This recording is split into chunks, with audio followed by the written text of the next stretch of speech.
Hello and welcome to my channel. I've been on this customizing journey now for about 3 years, maybe a little bit longer than 3 years, and I've really had a lot of fun doing it. And I started out like a lot of you guys are, where I purchased heads from different sources, and there's some really great sources out there, and I've really had a fun time picking up heads from these different suppliers. I still do to this day. I enjoy supporting the community. But you know what? It really didn't, the hobby really didn't take off until I got my own printer. And the first printer I got was my 3D resin printer. And it allowed me to print up heads that, just weren't available out there, and really opened up the hobby for me. Here I have some 3D printed heads that I put on some monsters. The Frankenstein, the Glenn Strange, and I have the Lon Chaney Wolfman. These are just an example of two of my monster collection. I've been able to print out Marvel superheroes. This Rhino was one of my favorites, still is one of my favorites, just because it had a lot of stuff going on. I was able to print out these little shoulder pads using my resin printer, and of course that head, and kind of top it off with one of Dan Hayes' super suits. This was a really fun custom to do, along with my Ant-Man.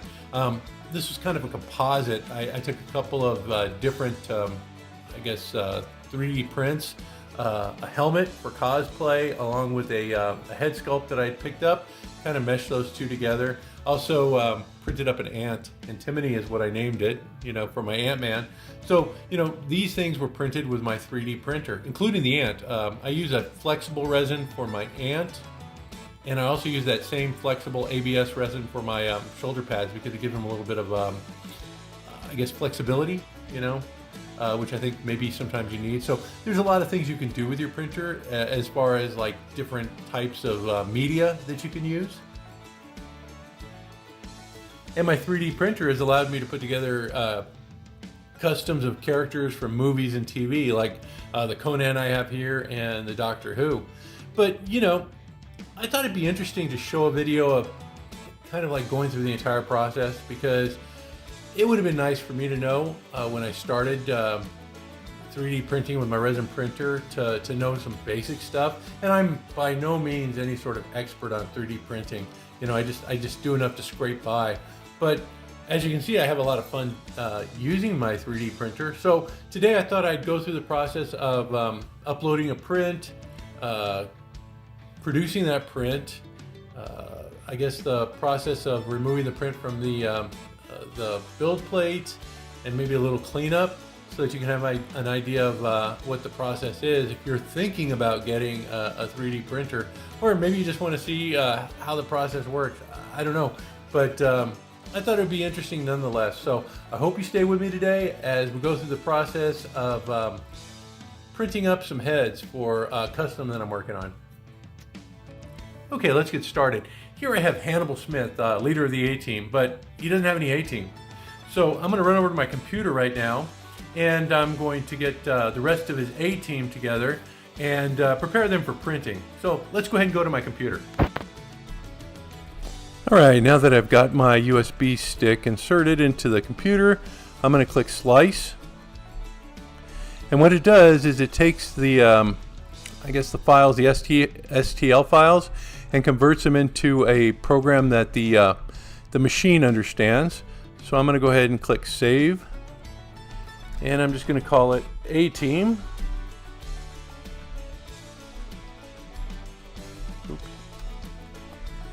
And I'm going to save it on that little USB drive. Save. And it just takes a few seconds. It puts the files on that USB drive. I'm simply going to eject my my USB drive and put it into my printer now. Here's a USB stick that I'm going to use.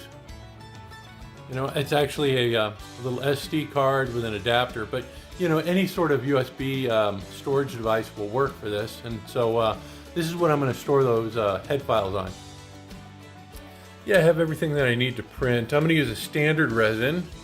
This is the gray standard resin by Anycubic, and I'm just going to make sure that my my reservoir, my vat, is about halfway full I don't want it any more than halfway full. Let me test this and make sure it's tight, and also that is tight. I don't want it more than halfway full because, you know what, I heard a horror story from one of the teachers. They were doing some resin printing with some kids, and they overfilled the vat. And when the build plate went down, it squished all the resin out, and it ruined the machine. It went all over the machine. So you definitely don't want to overfill your vat. So, you know, just make sure that's about halfway full. I've never really had any problems with not having enough resin in there. But you know, you're just printing little heads. I mean, if you were doing like huge prints of like, you know, a lot of like miniatures or something, I could see maybe adding a little more resin. So let's see, there's a little slot over here on the side. I'm just gonna stick my, my USB stick in there, and I'm gonna click print. And let me see if you can see that. Right here on the screen, I've got my A-team, right?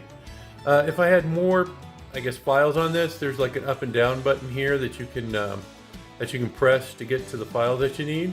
But I only have one file on here to make things easier for me, so I'm going to go ahead and click that. Okay, and then on the menu, you get, let's see if I can adjust this so you can see everything. You get a play button, right? So when I'm sure that's the file that I want, I just click play, and you'll see that the build plate is going down into the resin, and you'll see a progress here on this screen. It'll show you where the lights are that are activating the resin. See, it's just mixing it right now. And then you'll see these lights right here. Those lights represent what's being emitted from your LCD screen into the resin, and that's as far as your print is right there. It's just doing the base. Pretty neat, huh? And then you have a little monitor here that tells you about how long it's going to be. This print is going to take 2 hours and 34 minutes. So I'm just going to go ahead and let it run, and I'll come back to it, and we'll take a look at it after we're done with it, and I'll show you what else we're going to need to pull those prints off of the build plate. Okay, I've been letting my prints run all night. They're done, and before me I have some of the materials that I use to take my print out of the printer and prepare them for curing. So first thing you're going to need is some gloves. Let me go ahead and get some of these on. The gloves are important because, you know what, this the resin, if it sticks to your hands, there's some people who have allergic reactions to it, and then also if your hands get in the sunlight and you have some of that uncured resin on there, it will cure on your hands and like really, well, it hasn't happened to me yet, but I've seen pictures of it where it looks like burns. So I don't want to take that chance. I've got my gloves on. Now the gloves that I use, I don't know what you'd like, but I like these vinyl examination gloves just because they're a little thicker. So I got my gloves on. I've also got a plastic bag because whenever I do some wipe ups, or if I need to dump out the little bits and pieces of what's left over from the resin that supports, I put all this stuff in a clear plastic bag. That way I can take the bag outside, let it cure, and then I can throw it away. I've also got two disposable, I don't know, these are like dessert cups, I think. And I've placed isopropyl alcohol in there. Now the alcohol that I use is 91%, and that's a good solvent for your resin. It also works for cleanup, but you got to be careful where you use it for cleanup, because it's a solvent. It could damage whatever surface that you're trying to clean up. I've also got a little plastic tray here. It's disposable. I've got this spatula or putty knife, whatever, that came with my printer. So let me go ahead and get this off.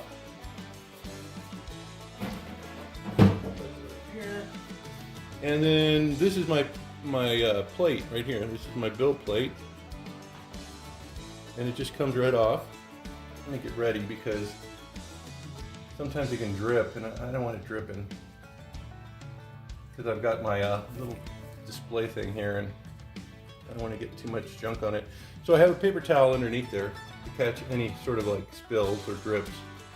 So Just kind of scrape them off. And you can see that the tray catches them really nicely. Okay. And then I'm going to replace my build plate. And I'm going to be emptying out the vat. So I can show you how to do that. Sometimes I leave the resin in there for, you know, up to a couple of weeks actually. All right, so now that I have my stuff out of my vat or off my build plate, let me clean my spatula. You know, it's a really good idea to clean as you go because if you do spill or make a mess, it can be a mess. Okay, so I remove the supports when they're wet. That way it's a lot easier to get them off. So there's my first print. There's Mr. T.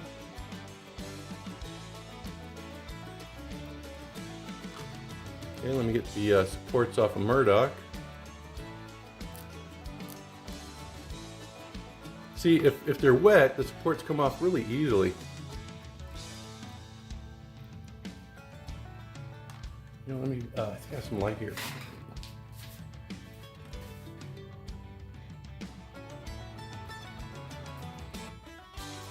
There we go, sorry about that. And then my last one, face. I want you to see how these supports just pop off. Now, if you cure them with the supports, you know, it's really difficult to get them off. So, got that done. Now I'm going to come over here. I have two of these little dessert trays. It used to be that one was darker than the other, but they're starting to get about the same. There's an initial wash that I do, and it's in the darker one because that's the first wash. And this is just the isopropyl alcohol. And I'm just going to put it in there. And what I do is I keep that in there for maybe, you know, like 5 minutes. And every once in a while I'll come by and I'll agitate it. Give it a little stir. You can see it's clouded up pretty well. And what this does is the initial rinse for the print.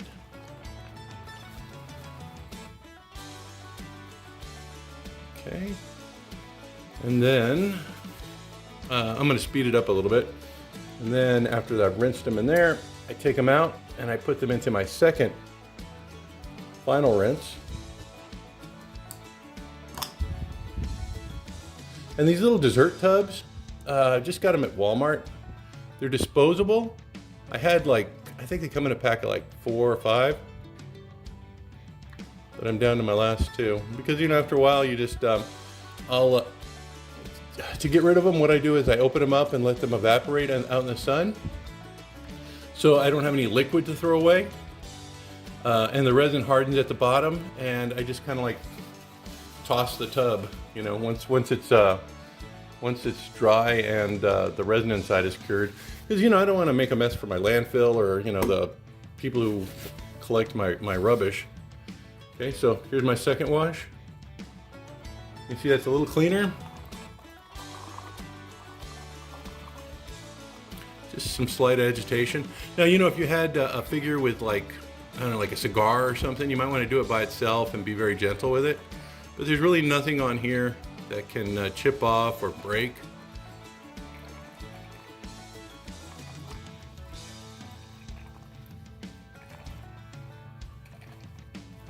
Okay, and then, like I said, I usually let those sit for about 5 minutes, but I'm going to go ahead and pull this out. And I'm going to take them and I'm going to put them outside to cure. But I wanted you to see what they look like when they're cleaned off.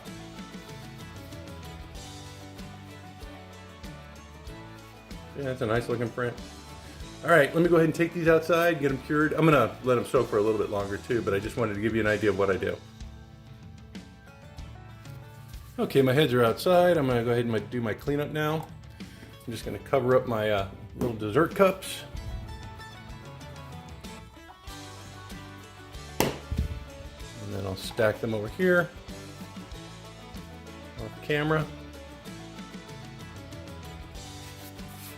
And then here's my little baggie. And what I do is I take my my little bits and stuff, and I'll put them into this clear plastic bag. Like I said, so then that way I can get it to cure inside the bag, and I don't have any problems. And then a trick I learned in high school science class. You know, you don't touch the outside of the glove. One glove fits into another, and I throw those away. So there's my cleanup after the print. I'm going to show you how to change out or to empty out your vat right now. Okay, I've got my resin here. I'm going to turn off my printer. Remove that. Remove the cover. And your tray here, your little vat, has these little screws that allow you to take it off. Just put those here.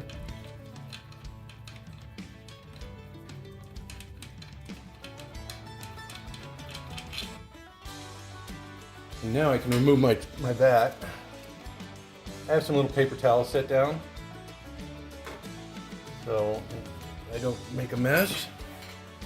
And then I'm going to take my build plate, and I've got this plastic spatula.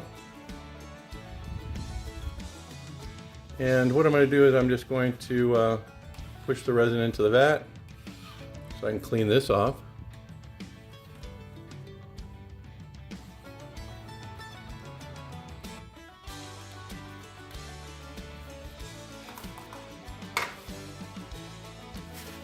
And I'm just going to wipe it down. Now sometimes I'll put alcohol on this cloth to kind of help out with the cleaning, but most of the times I just wipe it down. I may clean this with a little bit of alcohol.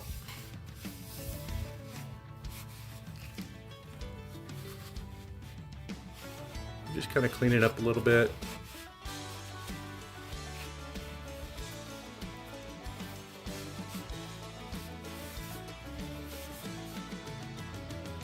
Okay, let me put this back over here. Then here's my little bag for my trash. Keep that handy. And I'm gonna go get my alcohol and clean that off real quick. I'm just grabbing a little bit of my isopropyl alcohol, putting it on my paper towel. That way I can kind of scrub the build plate, clean it off. Because you know, it'll build up like residue and stuff. And that'll take it off.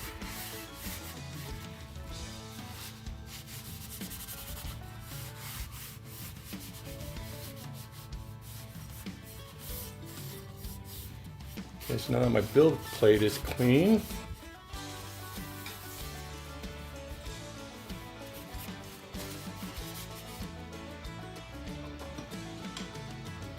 tighten it down. I always tighten it down just so I don't forget. Now I've got my my resin container here, and I've got a funnel. So what I'm going to do is, let me scoot this over a little bit. I'm going to put a paper towel underneath this.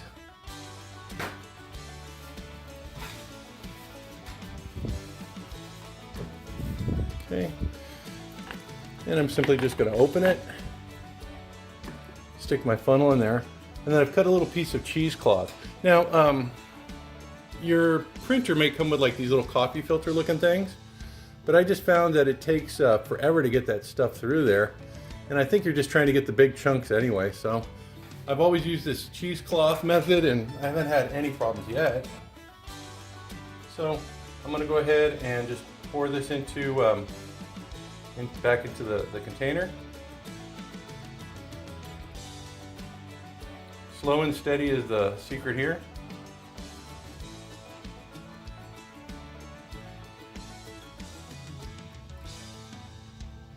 I think I'm going to do the rest off camera because it's going to take a little bit of time. I have to let it sit and wait, but I think you get the idea. You know, one thing I forgot to mention, in my vat there's a little spout. That's where I'm pouring from.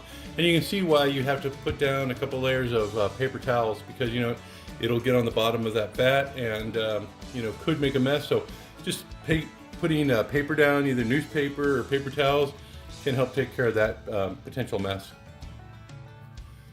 Okay, I have the last bits, and for this I use my little plastic spatula, because I just kind of guide it into the into that little spout.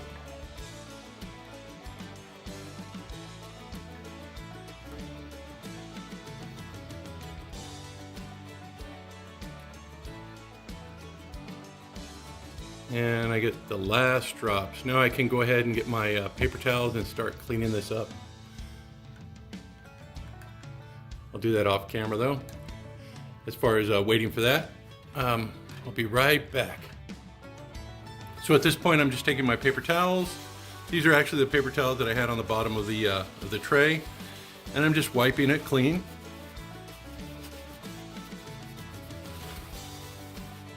This is my initial cleaning. Make sure that you take a look at the bottom where that spout was to get that stuff. See, there's always stuff there.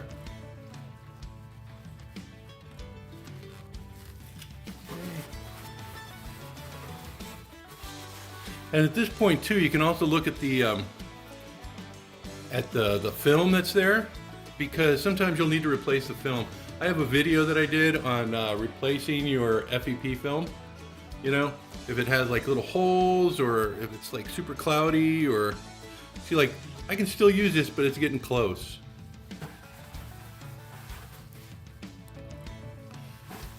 So just wipe it off real well, and that way you can prepare for any new print jobs that you are doing. But that's pretty much it for the cleaning, and then you just reassemble it. Now, let me finish this first off camera, but that's basically it. Okay, now that I got my my vat or my tray pretty much cleaned, it looks like I'm gonna have to replace that FEP sheet pretty soon. I'm gonna go ahead and grab all the stuff that I used and put it in this clear plastic bag, starting with my funnel. I'll take out my cheesecloth, put it in there, wipe off my funnel. But you'll notice I'm still using that bag that I got.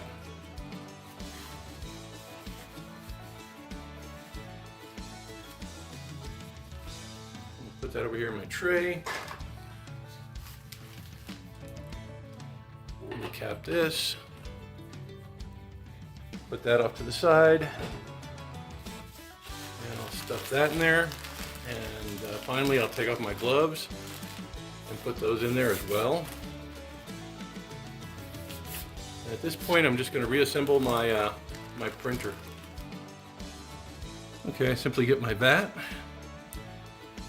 put it back onto my printing platform,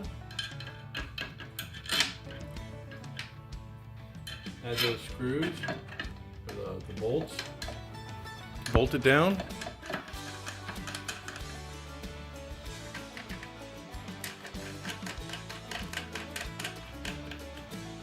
And just get it down nice and tight. You know what, you always want to check these, because there's been times when I've left my build plate kind of loose and it ruined a print. So got that on. Then I place my lid on, and I'm ready for my next print. I always shake up my resin after I put it back. And also you need to shake it before you use it. But that's my gray standard resin. I've also got a gray ABS resin. You know, I use this mostly for my heads. It's cheaper. It's not flexible. It's like glass. If you drop it, it can crack or break. This ABS like resin in gray, I use for heads that have like extensions on them. Maybe there's eyeglasses or protrusions like a cigarette, like what I did with my my Hannibal Smith. There was a cigarette on there. So I did it in gray, so I have a little flexibility in case, I push up against that cigarette or that cigar or whatever and it breaks. I've also got it in black, and I use that for weapons. I also use the gray for weapons too, like swords and stuff. But for guns and things like that, the black ABS resin is good. I picked up this right here, this clear. I haven't used it yet. I'm really excited about using it. I'm working on an A-Team van, and I want to print the windshields in this clear resin. Also, I was thinking about getting some, apparently you can dye these, and I wanted to get some like green dye and add it to this clear stuff so I can make some, some stuff for my Green Lantern. Those constructs that they have. It'd be cool to make some like hammers or swords or machine guns in a clear resin that's kind of green or yellow if you want a yellow lantern. And then I also got this stuff. Haven't used this yet either. This right here is supposed to be like rubber. It's by Yusu, I guess. So I'm looking forward to trying that out with like harnesses or belts that I want to print up, holsters, things like that. I think that'd be a really cool application. I actually got this because I wanted to print out the tires in rubber. So that's a new addition to my repertoire of different resins. But I hope this video was informative for you. If you want to see more of these, let me know in the comments below. I don't know. I feel like there's not too many people out there that really want to get into 3D printing as far as the resin's concerned, just because the potential mess that's involved. I hope this kind of cleared up some of the maybe misconceptions that you had or some of the mystery behind this type of printing. It's really not that hard. You just need to go slow on it and be careful. I guess you really don't, but you're going to be cleaning up some messes, and that stuff. It's not the best stuff to clean up. It does clean up. And you can use, the alcohol that I showed you to clean up messes on like spills on a counter or something like that. So I guess you can, but if you take it slow, you won't have any problems. I really haven't had any issues. Like I said, I heard that horror story from a school that was using a 3D resin printer where the kids overfilled the vat. It has a max line on mine, but I just rule of thumb, kind of like halfway up the vat. Don't exceed that, and you should be fine. So. If you want to see more videos like this, or if you want to see me printing different stuff with these resins, let me know in the comments below. I'd be happy to do it. If there's an interest, I'd like to fill it. I'm an educator at heart, and so that's pretty much why I do these videos. And I wanted to have like a vlog of my journey through customizing. Well, until next time, you guys stay safe, be cool. Maybe you want to get into 3D printing, maybe not, but I hope this video helped. Until next time, see ya.